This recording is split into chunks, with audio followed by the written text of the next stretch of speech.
पनि यत्रो बेर लाग्छ? बिहानै छोरीले किन कराएकी? के म छम नाचौँ त? यति धेरै मान्छे मलाई बिहे गर्ने कुरा गर्न आएको हो। 1 नम्बर घरेलु हिंसा, 2 नम्बर छाउपडी प्रथाको अन्त्य, 3 नम्बर छुवाछुतको अन्त्य, 4 नम्बर एकल महिलालाई सधैँ समान व्यवहार, 5 नम्बर मदिरा निषेधित क्षेत्र घोषणा। पार्वती छोरी बाबा हजुरले कसरी थाहा पाउनु भने मै हो भनेर? मैले एउटा कुरा बुझिनँ, मदिरा निषेधित क्षेत्र घोषित गर्दैमा के नै चाहिँ हुन्छ र? नेताजी बाहिर आउनै पर्यो। को यति राति कराउने, अर्काको निद्रा नै भगाउने गरी?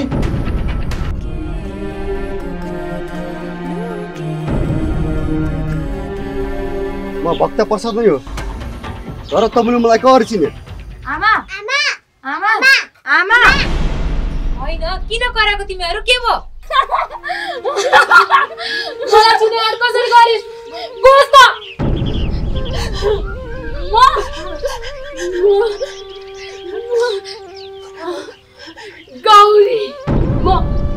गौरी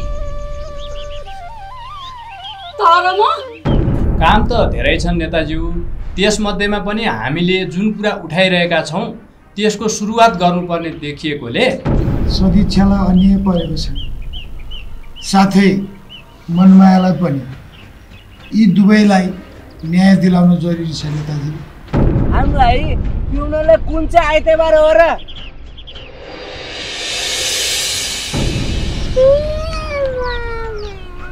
मेरो पाउरोटी हेर, त्यो नेताले 5 नम्बर बुदा जबसम्म हटाउँदैन नि तबसम्म उसको घर त के हामी अनुहार पनि हेर्न चाहँदैनौँ।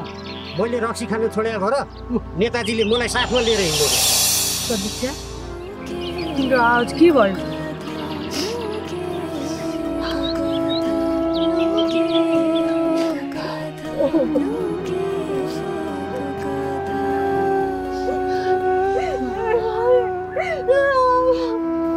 सुदीक्षा, आखिर तिमी मलाई किन बुझ्दैनौ?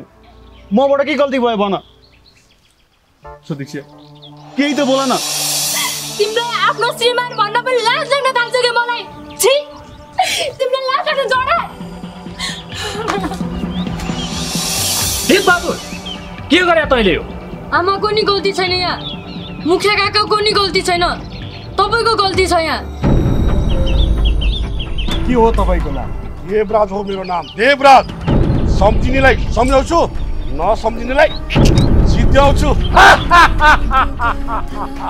होइन पुपु, म के यहाँ बाहिर बसाइकन पुलिसका जसरी केरकार गर्ने हो के भित्र पनि लिने हो म कि?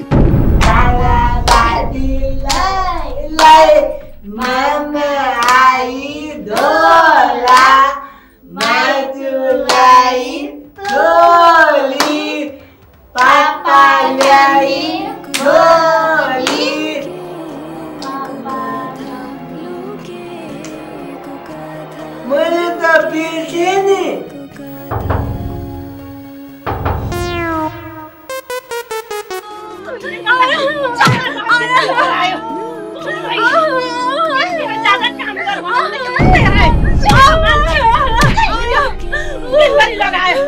तपाईले भन्या जसरी म खुल्ला हुन पनि सक्दिनँ, तपाईले भन्या जसरी म रमाउन पनि सक्दिनँ। सहरमा गएर दुःख गर्नुभन्दा आफ्नै गाउँमा पौरख गरेर खान्छु भनेर आएको बुढी हो र बुढा। मलाई एकदम खुसी लाग्यो।